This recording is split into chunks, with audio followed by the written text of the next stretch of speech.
We are starting today with Lady Gaga because she posted this photo reflecting on losing her good friend, Tony Bennett, who died 10 days ago at 96. She called the process of losing him to Alzheimer's both painful and beautiful. She also encouraged people to care for their older loved ones, saying, quote, "Take care of your elders, and I promise you will learn something special."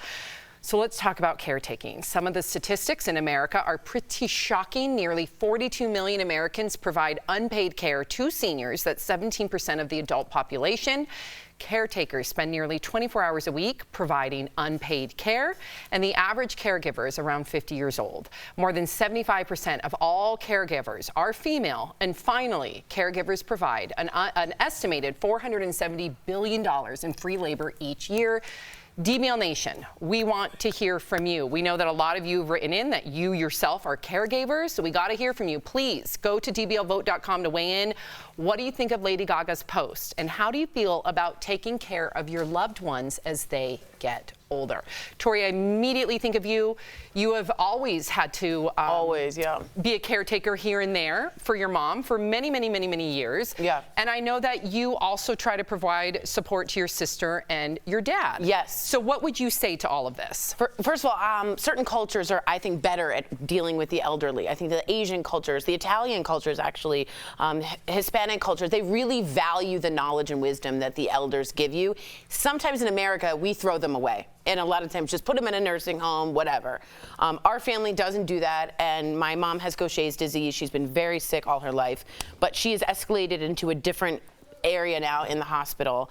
And I just want to give some advice, and if you write this down, don't write this down, just remember it and give it to anyone you can. So first up, physically, if you are a caregiver, hydrate yourself, number one. Keep way more water than you think down. You will be dehydrated. 2, walk. Get up and stretch. Get out to a memorial garden or somewhere in the hospital where you can walk around. 3, the biggest thing that got my mom from the edge back was music. If they can't hear and they're hard of hearing, put it right up to the ear. Take me home, country roads. And she couldn't talk to anyone or open the eyes. Take me home. It clicks into a different part. It was the best piece of advice I could have done. And 4th, massage. They're always getting poked. Remember to touch them. Yeah. Massage my mom's head. Massage her feet with beautiful cream. They don't feel anything but awful and isolated. Get them a feeling of home.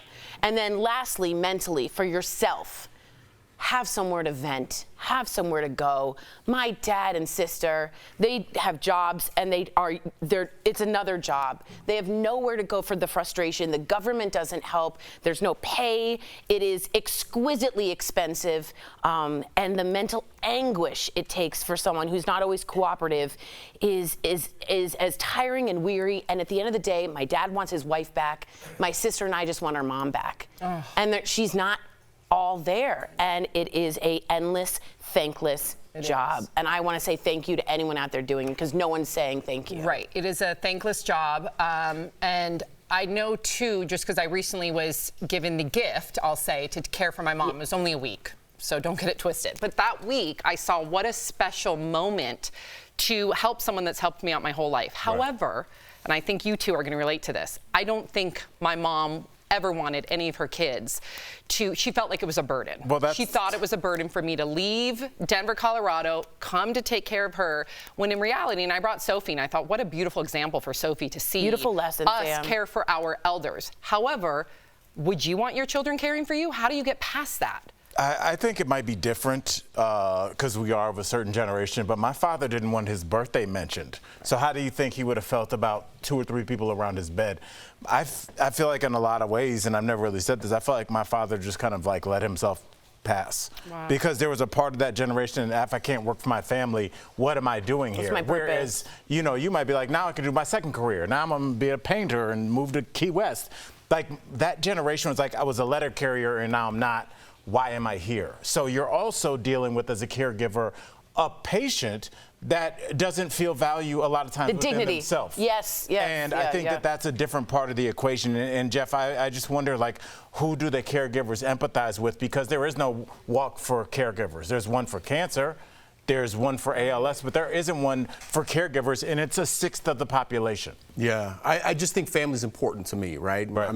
Tory mentioned culture earlier, and my family is very important to me, and I wouldn't mind if my parents moved in with me a little bit later in life so I could help them out. You know what I mean? And in turn, they're helping me out, just being there, right? They've done so much for me my whole life. It's what you do as a son to give it back to your parents at the end of their life, right? So I think having my family close to me is something that's important to me. Community, like I mentioned, is important to me. It's number one on my list. A lot of people have other complaints about life and things like that. Family, community, keeping that tight is number one on my list. So if my parents need me to, as time goes on, they're going to have to move here because we're not there, right? I do have 2 older brothers too, but I would not mind taking that responsibility. And I understand the burden aspect because I never want to be a burden, but my kids are taking care of me. Yeah, they definitely are. I said that to my mom. I go, at least Sophie has a template now. I know.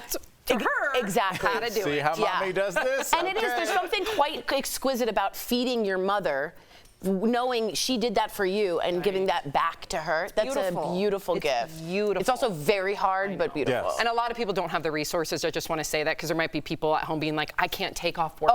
I can't do X, Y, and Z. So hopefully our government, corporations can. I think that's why this is such a tough problem. Medicare, Everybody's Medicaid. situation is so different. How many people are at home? What's your financial situation? What's their financial there should situation? be help for caregivers. What's your Yes, domestic there really situation in terms should of be. size of place? So it's just different for everybody. We are thinking of all of you. Let's take a look at the poll results. Do you care for an elderly loved one? Look at that. 82% of you say yes. 18% of you say no. We are thinking of you. Thank you.